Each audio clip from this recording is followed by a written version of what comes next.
We are preparing ourselves and strengthening ourselves to capture power come 2027. We capture power either as an individual party or as a coalition of parties. And in 2027, we are going to reorganize ourselves and become something else that will take us to power. We are not talking about the reorganization now, but I can assure you that we are going to reorganize ourselves to capture power. What we must also understand is that we have, through the broad-based government, donated our experts. We have our experts. Mbadi, they are working in the national government as Minister for National Treasury. As a community here for 60 years since independence, we have never had a minister sitting in Treasury. We have a minister for energy. We have a minister for blue economy. We have a minister for cooperatives. We have another minister for East African community from Turkana. For the very first time, Aluo has become Attorney General of the Republic of Kenya.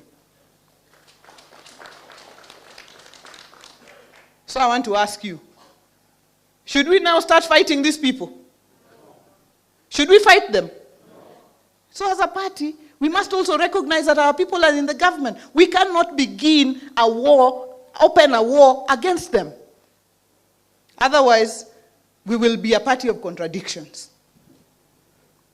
So that is why we say we are preparing ourselves, and we are not a merger, we are a standalone party. But we must also understand that we have our people inside. When your child is inside the house, do you burn it? Do you burn the house? You can't burn it with your child in there. It will be your loss.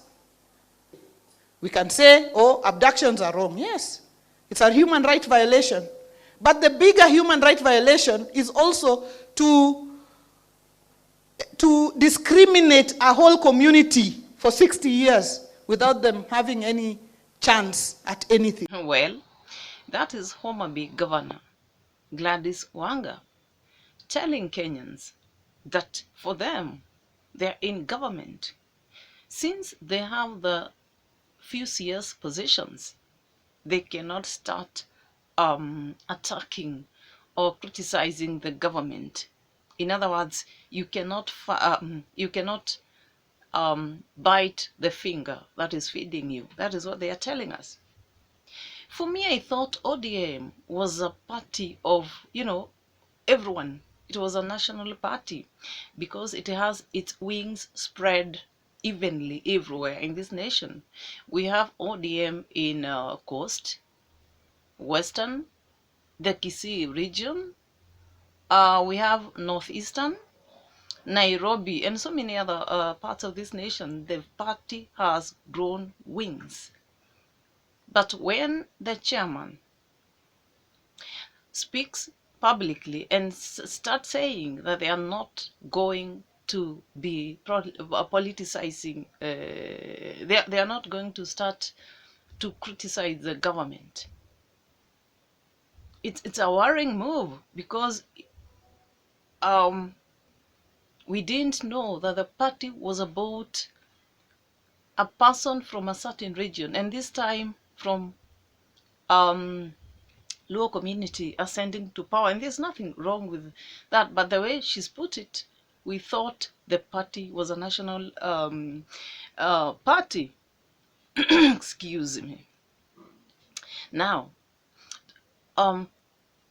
so for them, it doesn't matter anymore. It doesn't, they are not going, they don't care whether ordinary citizens, they are pushed to their graves, whether whatever happens, they are not going to bother simply because they have some few CS positions. Some people are selfish. That is what I call selfish and hypocrisy.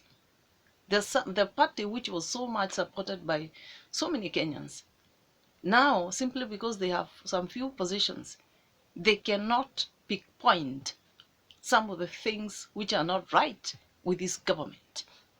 Now, even for those people who think that, this is my point, The former Prime Minister is now vying for the AU seat. And I totally feel that whether he wins this seat or not, he's not going to come and join the ordinary citizens or he's not going to speak on behalf of the ordinary citizens, just like the way in the previous government, whereby he joined Uhuru Kenyatta and started supporting even the things he was not supporting before that. He started supporting. This is exactly what will happen. And it's clear this is a plan. She has stated it, the governor for Homa Bay. She has said that our plan is about capturing power, whether alone or in coalition. Which other coalition? Of course, with Ruto. That is their plan. Because for somebody like the former prime minister, it is now clear that as long as he gets some few awards or some few favors here and there, he's comfortable. And somebody some time back said or asked whether the former prime minister is usually serious about actually winning.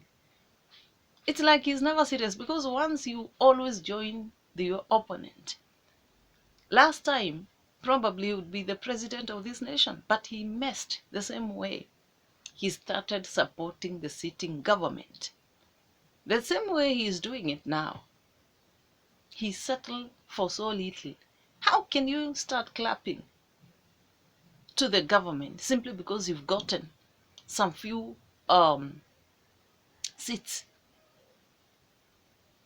Now you cannot see anymore the hypocrisy in the ODM party has been really exposed.